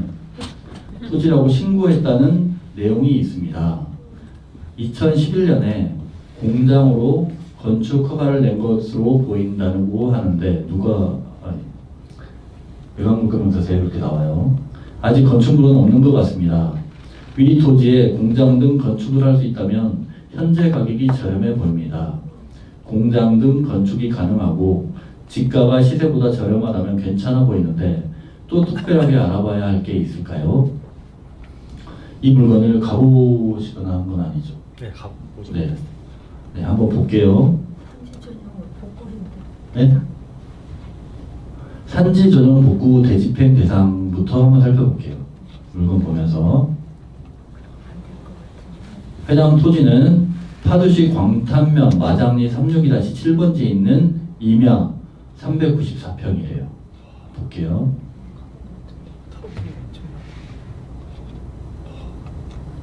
네, 계획관리 지역이고 도로도 있고 이렇게 보면 생산관리 잡혀 있는 토지입니다. 혹시 이 지역 알고 계신 분 계시나요? 아무튼 공장 여기 우리 경매 물건지 보면 성장관리계획구역으로 돼 있어요. 근데 여기 공장을 지으려고 하니까 생산존, 공장존 그렇게 돼 있을 것 같아요. 한번 볼게요. 그것도 5억 감정가 나왔는데 현재 1억 7,200이고 평수 394평. 그리고 관련 사건 보면 2012년 14582로 경매로 소유권을 취득한 것 같아요. 해당 물건 한번 볼게요. 등기부. 공부상 지목은 임야이나 현황은 공업 나지 상태임. 나지 상태라는 거죠. 전 소유자 이웅재가 제출한 24년 11월 8일자 신고서에 의하면 해당 물건은 산지 전용지 복구 대집행 대상 토지라고 합니다. 그래서 제가 여기 써 있잖아요. 자세한 사항은 파주시청 산림농지과 산지허가팀으로 문의해 주세요 라고 써 있으니까 제가 진짜로 연락을 해봤어요. 근데 우선 연락하기 전에 산지 전용지 복구 대집행 대상 토지가 뭔가를 알아야 되잖아요. 산지로 도로 돌아간 거. 네? 산지로 도로 돌아간 거 아니에요? 맞아요. 산지 전용지를 공장을 지은다고 허가를 받아서 전용을 하려고 하는 거잖아요. 전용을 하려고 하는데 전용 허가를 받으려면 보증금 같은 걸 건대요. 보증금 같은 걸 걸면 이 사람이 그 예정대로 건축 허가 받은 상태대로 공장을 지으면 전용비를 냈으니까 그걸로 전용한 걸 허가해 준 거나 마찬가지잖아요. 근데 이 사람이 공장을 안 짓는 거예요. 안 짓고 그대로 두면 일정 시간이 지나면 그 보증금으로 산지를 전용하려고 했던 걸 원상복구를 시킨대요. 누가? 파주시에서. 그 보증금 받은 걸로 대집행 대상 토지로 지정을 한대요. 대집행 대상 토지라는 거, 대집행에는 대신 집행한다는 게 대신 원상복구 한다는 개념이에요. 그러면 이 대신 집행할 대상 토지로 지정해 놓기는 했지만 이게 공업용지잖아요. 공업존인데 우리 성장관리권령 보면 알 거예요. 공업존인데 산지 전용 복구 대상 토지인데 누군가 낙찰받아서 허가도 돼 있잖아요. 허가 신고돼 있는데 여기에다가 공장을 지으면 제가 이 담당자랑 통화한 녹음 내용도 있어요. 이 사람하고 얘기를 해보니까 누군가 공장을 짓고 허가를 이어받아가지고 공장을 짓는다면 굳이 우리가 집행할까요? 굳이 우리가 집행할까요? 라고 하더라고요. 당연히 집행 안 한다. 그러면 복구 대집행 대상 토지를 우리가 만약에 공장이 아닌 다른 용도로 이용하려면 또 뭐 달라지잖아요. 허가도 새로 받아야 되고. 근데 여기는 전 소유자가 해당 물건을 공장으로 신축하겠다고 허가를 받았어요. 주요 용도가 공장이고 건축 면적 396m로 2011년 10월 20일 날 허가 신고를 된 상태예요. 허가 신고는 이게 허가하고 신고하고 다른 거 아시죠? 허가 신고를 할 때 이걸 확인하는 것은 허가 신고 부서가 있고 허가 부서가 따로 있어요. 그 부분을 통해서 아까 우리 부장님이 설명해 주신 것처럼 그 사람한테 승계를 받든지, 승계받는 게 제일 쉽고 간편한 문제인데 이미 망한 사람이잖아요. 쉽지 않죠. 아니면 아직 나대지 상태니까 민원 넣어가지고 국민신문고 통해서 허가 신고 자체를 직권 취소시키고 이걸 허가받은 그 건축사 사무소에 찾아가서 허가를 받는 건 어렵지 않을 거라고 얘기를 하더라고요. 승계받는 게 원칙인데 이것도 그 내용이 경매 물건 어디를 봐도 매각 물건 명세서를 보더라도 허가사항에 대해서 어떤 얘기가 없잖아요. 너 허가사항 허가 받을 수 있는지 승계받아야 되는지 내용이 없잖아요. 산지 전용 복구 대상만 매각 물건 명세서에 있어요. 다른 건 다 인쇄처만 남아있어요. 그럼 우리가 신경 써야 될 게 허가 신고는 허가보다 약하니까 제가 담당자랑 통화를 해보니까 이것도 승계나 민원 넣어가지고 직권 취소하고 새로 허가받는 게 어렵지 않을 거라고 얘기하더라고요. 그러면 복구 대상 토지라는 게 우리한테 큰 제약 요인은 아니겠죠? 큰 제약 요인은 아닐 거라고 생각해요. 근데 여기 보면 일부는 세멘트 대바닥 공사가 된 것으로 보이고 일부는 여러 수목이 식재된 임야 형태로 있으며 원래 상태로 있으며 일부엔 잡목과 수풀이 우거진 노지 형태. 이 세멘트 된 상태를 복구하겠죠. 복구가 진행된다면 누군가 낙찰받아서 이걸 공장을 짓지 않고 다른 걸 한다고 그러면 복구 집행 대상 토지가 되고 복구 비용은 이미 받아놓은 상태니까 얘들이 집행을 하겠죠. 그러면 내가 뭔가를 질 때 제약 요인이 되겠지만 이걸 공장으로 원래 허가난 상태대로 승계를 받든지 아니면 신규 허가를 받든지 해서 내가 공장을 짓는다면 제약 요인은 아닐 거라고 생각합니다. 공업 나지 상태예요, 현재는. 그리고 등기부 한번 볼게요. 등기부. 전경수가 이 토지를 지금 394평을 어떻게 취득했는지 등기부 한번 볼게요. 해당 물건 경매 물건입니다. 이게 전부는 아니에요. 여기에다 추가된 토지도 있고 매각 물건이 2개잖아요. 여기 225평, 394평. 394평짜리는 전 모시 같은 사람이에요. 여기 1번 같은 경우는 남 모시로 되어 있지만 등기부 보면 여기에 전경수로 되어 있잖아요. 해당 목적지는 전경수가 2개 다 낙찰받은 거예요.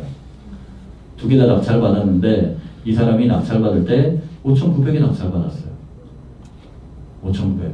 2개 합해서 500평 좀 600평 정도 되는데 600평 1억 1,600, 5,900 하니까 2억 조금 넘게 2억 1,000, 2천 정도에 받으셨어요. 이 물건을 이 사람은 경매 물건으로 내놨는데 5억의 감정가를 받았어요. 그 일부만 받았는데. 그렇죠. 괜찮은 장사죠. 이 사람은. 근데 1억 7,200까지 떨어지는 게 많이 떨어진지는 우리 회원님이 보시기에는 많이 떨어졌고 괜찮은 가격이라고 보신 거잖아요. 예, 공장 지으면 좋은 땅이라고 생각하시는 건데 이 부분을 잘 판단하셔서 이게 하자가 있거나 여기에 복구 대집행 대상 토지라서 아니면 허가 신고를 승계하거나 신축 신고를 해야 신축 허가를 받아야 되거나 그래서 떨어진 건 아니라고 봐요. 요새 사업성이 좀 안 좋은 부분이 많잖아요. 지어놔도 어떤 출구 전략이 없으면 의미가 없으니까. 해당 물건은 이때 12년에 전경수 씨가 취득해서 대출도 많이 땡겨. 네, 대출 최대한 해가지고 이렇게 대단한 같은 날짜인데 근저당권과 지상권이 같이 있으면 어떻게 될까요? 상관없죠. 같은 날짜인데도 을구 19번하고 20번은 엄연히 차이가 있죠. 지상권을 축협이나 농협이 하물며 근저당권보다 위에 있더라도 근저당권이 소멸하면 자연스럽게 소멸해요. 금융기관이 근저당권과 지상권을 같이 가지면 대출 담보 가치를 보존하기 위해서 나대지 상태를 유지하기 위한 거라고 생각하시고 편하게 들어가시면 됩니다. 뭐 축협 직원들이 와서 농사를 짓겠어요? 뭐 하겠어요?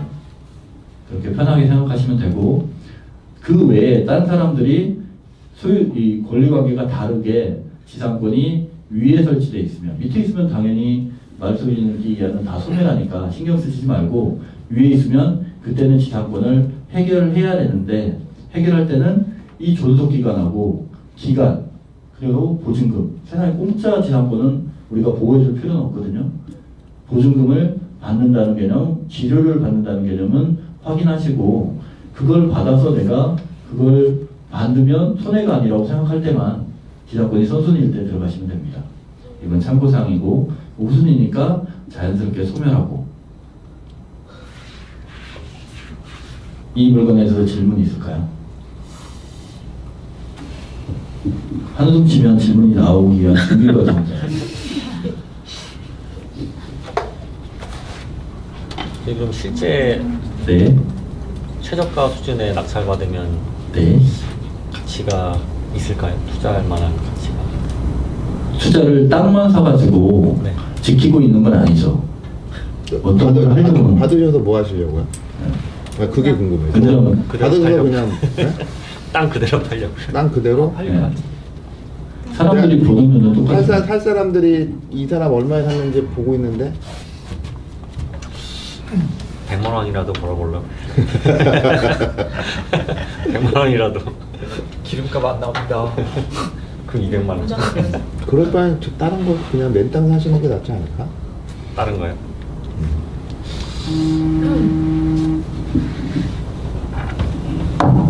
이게 그러니까 이런 거 약간 이게 많이 처음에 보시면은 회원님들이 이제 경매 처음에 시작하시면은 저희도 그런 함정에 자주 빠질 수 있는데 복잡한 문제가 있고 막 해서 이거 해결되면은 바로 수익이 될 것 달라요. 문제 해결하는 거하고 수익화시키는 건 전혀 다른 문제야. 예. 그것도 생각을 하셔야 돼요. 이게 어떤 좀 꼬여 있거나 해서 막 가격이 막 떨어지잖아요. 왜냐면 복잡하니까. 그리고 그것도 이걸 내가 이만큼 노력을 막 들여가지고 해결을 했어. 막 스트레스 받아가면서. 근데 그게 수익으로 들어갈지는 몰라요. 판단하기가 굉장히 어려워요, 그거. 그래서 토지 투자가 그래서 어렵다는 거. 이게 나중에 어떻게 될지를 몰라요. 그래서 아파트 투자를 많이 하시는데 아파트는 거의 공산품처럼 가격이 정해져 있잖아요. 일반인들 아파트 살 때 어디 지역에 어디 아파트 내부 안 보잖아요. 아파트 그 방 3개, 방 2개면 다 비슷한 딱 공산품처럼 찍혀 나와서 가격이 정해져 있는데 토지나 그런 거는 그런 게 아니기 때문에 그게 제일 어려워. 토지 투자는 권리 분석이나 이런 거보다도 이게 향후에 어떤 가치를 가질 것인가가 판단하기가 굉장히 어렵거든요. 그래서 제일 어렵다고 하는 점이 있기 때문에 그런 걸 함부로 얘기를 할 수가. 저러다가 어느 날 갑자기 저기에 도시개발한다고 딱 발표 나면은 딱 뛰어오르잖아요. 그걸 누구도 알 수가 없거든요. 그래서 그거는 조금 쉽진 않아요. 저희도 쉽지 않아요. 솔직히 저 가치 판단하고. 추가 말씀드리면은 저는 그러니까 여기 주변에 공장들이 많으면은 당연히 가치는 있어요. 현장을 한번 봐야겠지만 시임로라든가 공장 하시는 분들이 선호하는 모양인가 지역인가 그리고 또 교통이 서울 근접하는데 IC가 있는지 그런 것도 따져봐야 돼요. 네. 창고 건물이네. 그래서 지금 보면은 이 지임로도 이런 거 그렇고 보셨구나. 주변에 숲풀이 또 많잖아. 저렇게 다 공장이 포진해 있으면은 너무나 좋은 거지. 근데 무거운 거는 또 저기 못 올라갈 거 아니야. 차가 또 5톤 차가 공사가 꽤 되는. 네, 저 높이가 10m 넘어 보이는데. 공기가 좋을 것 같아요. 네.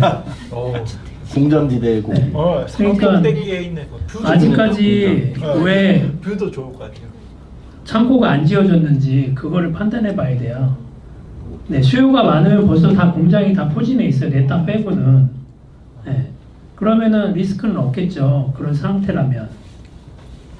근데 아직까지 저렇게 수풀이 많고 지금 이 취득한 지 벌써 10년 넘은 거 아니에요? 맞아요. 근데 아직도 못 팔았어. 이전 소유자는 왜 못 팔았을까요? 네. 이것도 세 거네. 그러니까 그런 판단을 해보셔야 되는 거예요. 네. 그러니까 수요가 많아야지 내가 엑시트 할 때 100만 원 뛰기도 가능한데 수요가 안 되면 마이너스가 되는 거예요. 아무리 싸게 사도. 왜냐 계속 가격이 떨어지니까. 근데 내가 현금으로 장기 투자한다, 10년, 20년 한다. 그러면 괜찮지. 그러면 공장이 하나 둘씩 채워지고 맨 나중에 내 땅만 남을 거면 내가 원하는 금액에 엑시트 할 수 있으니까. 네. 저는 만약에 산다 그러면은 아까 우리 운정역 아래쪽에 맹지를 살 것 같아요. 그거 아직 안 했나? 아직 안 했어요. 네. 네. 그게 장기 투자하기에 너무 좋은 것 같더라고요. 네, 이따 보면서 또 얘기해 드릴게요. 네. 네, 이거 주변 시세를 보니까 여기 31만, 22년도에 31만 정도 되고 비싼 데는 110만도 이 큰 도로가에는 되고 뭐 이렇게 비싸요. 근데 현재 지금 이 가격에 한 43만 원 정도 하거든요. 잘 판단하셔서 하시면 좋을 것 같아요. 주거 전략이랑 그런 거 생각하시고 이분처럼 이 낙찰받은 이분처럼 똑같은 생각하고 낙찰받고 대출 대출을 땡겨서 경매로 가야지. 아주 훌륭한 전략이에요. 네, 그렇게 하시는 것도 출구 전략의 하나라고 생각해요.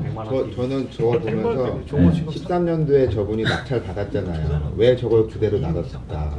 보통 주변에 보시면 거래된 거면 공장들도 13년도에 주변에 거래되고 하는데 그때 한참 막 공장 만들고 했을 때 같은데 저 땅을 받고서 아직까지도 그냥 놔둔 게 조금 의심스럽긴 해요. 이 투자는 실패한 투자죠. 이전 소유자는. 이전 소유자도 그렇게 네. 비싸게 산 것도 아닌데. 이래- 성공한 거 대출 땡겨가 1회차에 낙찰이 낙찰이 돼야 돼야지. 성공한 투자지 지금. 아닙니다. 지금 저 100평이 어디 갔는데 그 100평이 분명히 다른 데 잘 팔았어요. 지금 100평 어디 가 있잖아요. 500평 받았는데 지금 400평 나왔잖아요. 그렇지 그거를 아, 팔고 100 원금 회수하고 이제 그러니까 100평으로 그랬으면 벌써 다 땡겼을 네. 겁니다. 그 사람. 네. 응. 그렇게 따지면 조금 성공한 투자지. 조금 성공한 투자. 잔잔바리 잔잔. 네, 잔잔바리잖아요. 1억 수천밖에 수익 안 되잖아요 지금. 서울에 지금 아파트를 하나 사봐 지금 10억이지. 안 그래요? 1억으로 어떻게 아파트를 삽니까? 갭 투자라는 거지. 어? 그렇지 10억이면. 그거 뭐야? 아, 조지현 의원님 안 오셨네? 조지현 의원님 서울에 아파트요. 갭 투자 하셨는데요. 그럼 2억이면 돼요. 그럼 2억짜리 그냥 하나 사놓지 뭘. 2억 이번에요? 좀 근데 요번에 몇 개월 됐어요. 예. 얼마짜리인데 2억 투자? 6억인가 7억인가인데 전세 5억 끼고. 예. 자, 차장님이 좋다는 물건 한번 해볼게요. 네. 75200. 이건 일산 서구에 있는 농지인데 투자할 때 어떤 점을 주의해야 되는지 어떻게 수익할 수 있는지 한번 볼게요. 75200.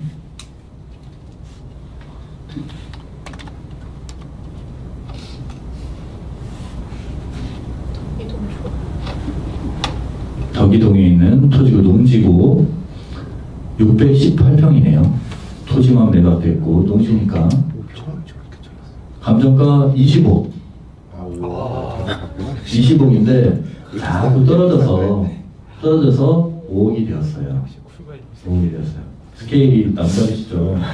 이거 해가지고 이제 연금 걱정해야 될 시기가 돼가지고 이걸 보신 것 같은데, 근데 아쉽게도 변경이 되어버렸네요. 변경이 되어버렸는데 농작물은 잘 키울 수 있을 것 같아요. 이렇게 돼 있는 상태고 바람 불까봐 커브도 다쳐놓고. 농작물은 지상권 해가지고 수확할 때까지 기다려야 되지만 우리는 이걸 농사지으려고 산 게 아니니까 제약 요인이 되지는 않아요. 이거 같은 경우는 지금 지적상 맹지나 현황 남측으로 인근 토지를 통하여 노폭 6m 도로 접근 가능하대요. 볼게요. 또 복사해 놓고 지금 해당 토지는 저기 맹지지. 이게 지금 여기 보이는 게 도로 같잖아요. 현황도로. 이게 현황도로고 이걸로 볼게요.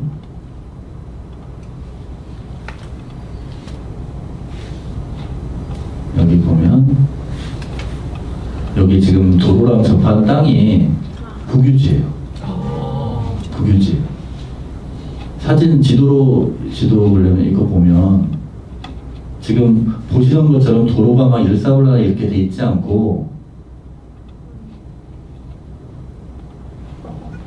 포장도로가 이렇게 잘 돼 있긴 하지만 여기 이 길이 있거든요. 이렇게 현황도로로만 이제 건축법상 도로나 그런 건 아니고 우리 현황도로로 건축 허가를 받을 수 있어요, 없어요? 있어요. 있어요. 있을 수도 있어. 그때 달라. 그때 사진이 어디 있어? 저건 뭐예요 옆에 있는 건? 이거 아니 네. 이거 농사질 때 농기구 같은 거는 아니 저 공사 뭐 판때기 뭐 그거 바람 불지 말라. 고물상 같은 그런, 고물상이에요?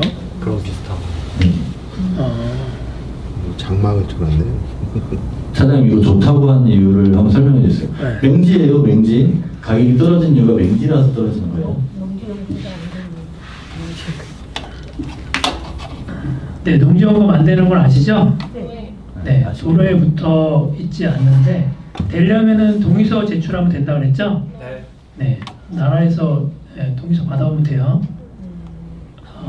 다행이죠. 국유지라서. 네, 나라한테 동의서를. 네, 도로부터 신문고에 네. 넣어야 돼. 동의해도. 네, 요거만 받으면 되겠네요. 예, 진짜 이게 도로니까. 왜 좋냐고 얘기했냐면은 기본적으로 땅값이 신도시가 가장 비싸잖아요. 네, 대도시 중에도 상업지가 가장 비싸고 똑같아요. 그 뭐야 아파트 값도 역세권에서 멀어질수록 싸잖아요. 역세권이 가장 비싸고 토지도 마찬가지예요. 토지도 여기 있는 토지랑 비교가 안 되죠. 네. 당연히 신도시 근처에 있는 땅들이 무조건 올라요. 신도시 땅이 오르면은 신도시 근처에 있는 땅들이 올라요. 그럼 여기 있는 땅들이 얼마 하는지 우리는 다 볼 수 있잖아요. 디스코라든지 밸류맵이라든지. 그러면은 한번 디스코 아까 열었었죠? 네, 열어놨어요. 오른쪽. 맨 오른쪽. 그거 말고.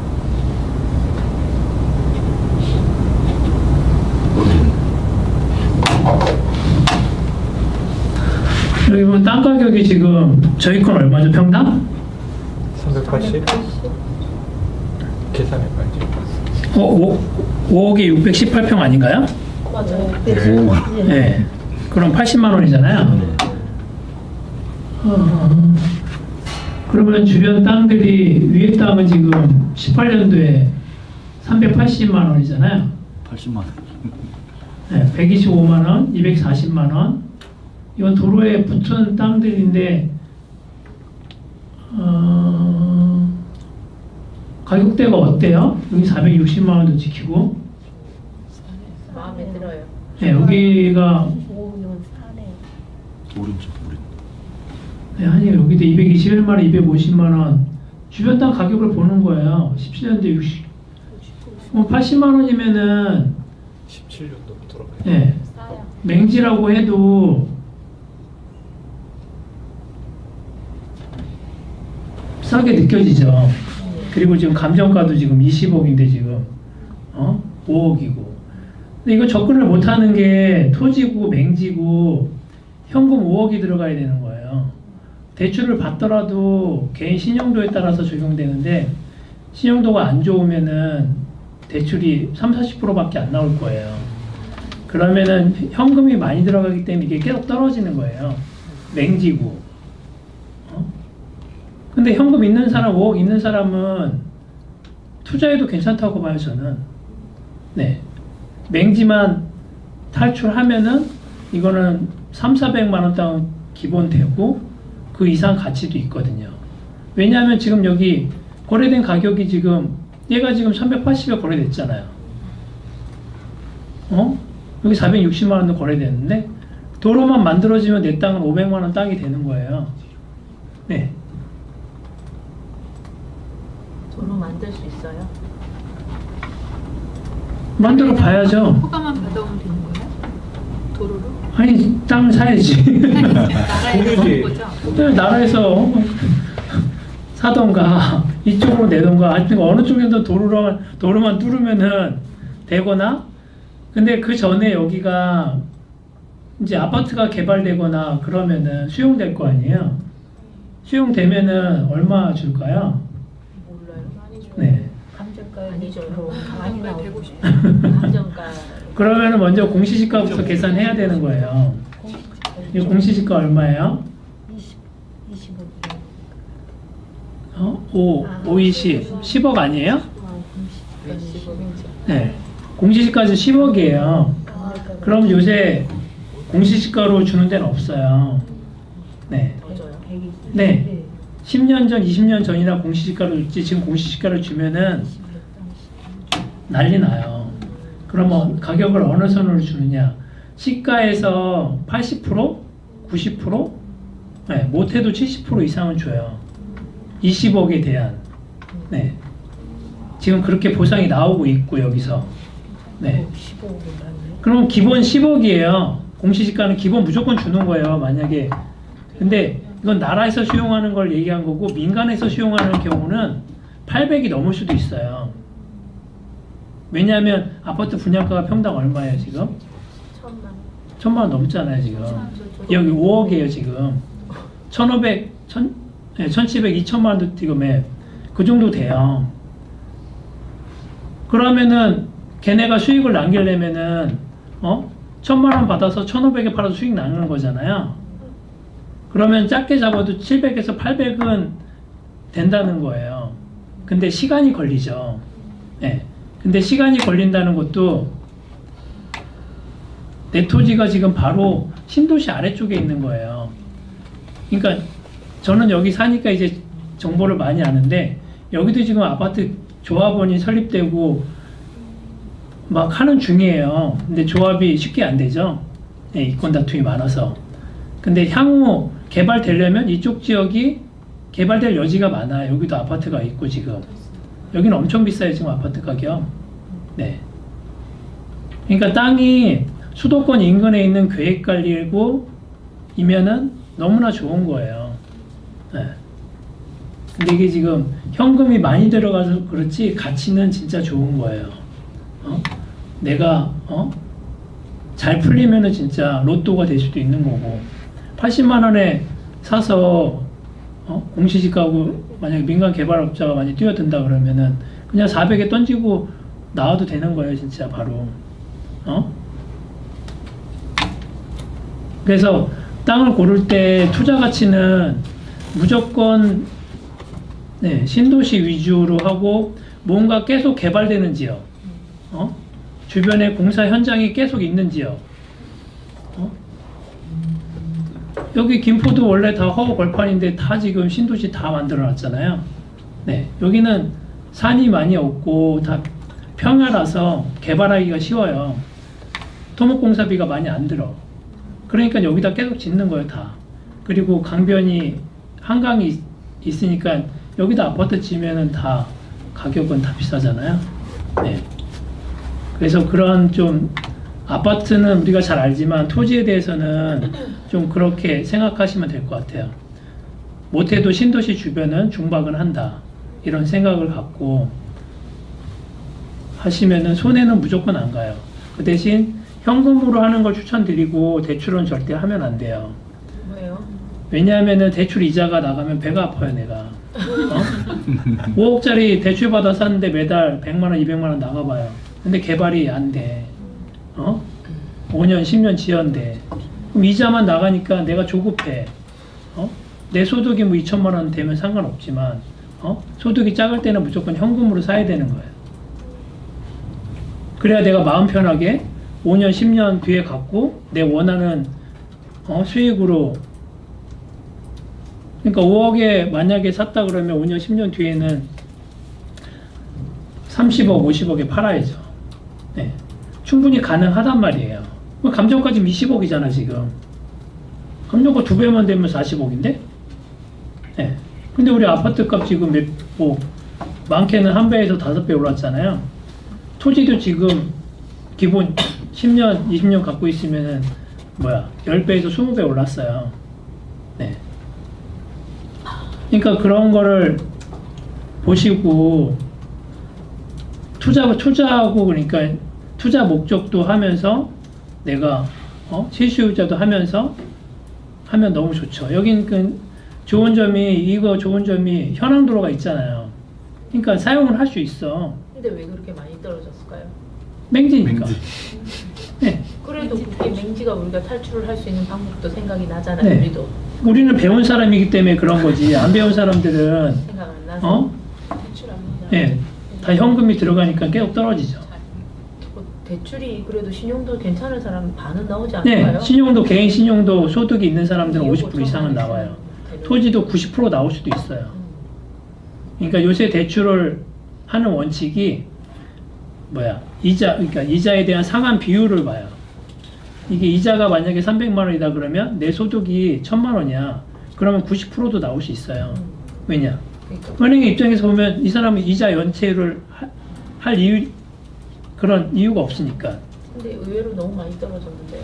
요새 그래요 지금 요새 상황이. 분위기가 예, 상가도 그렇고 토지도 그렇고 아파트만 사람들이 집중돼 있어서 지금 다른 물건들이 지금 상가도 지금 보시면은 20%까지 떨어지는 거 많잖아요. 토지는 더욱더 지금 취득할 기회예요. 보시면 알겠지만 20에서 40%의 물건들이 많아. 네. 근데 금액이 크잖아. 다 현금으로 해야 되니까.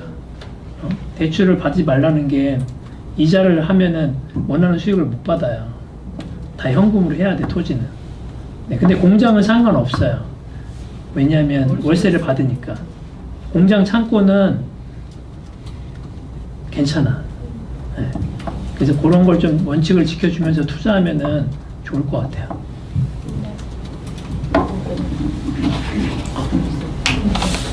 네.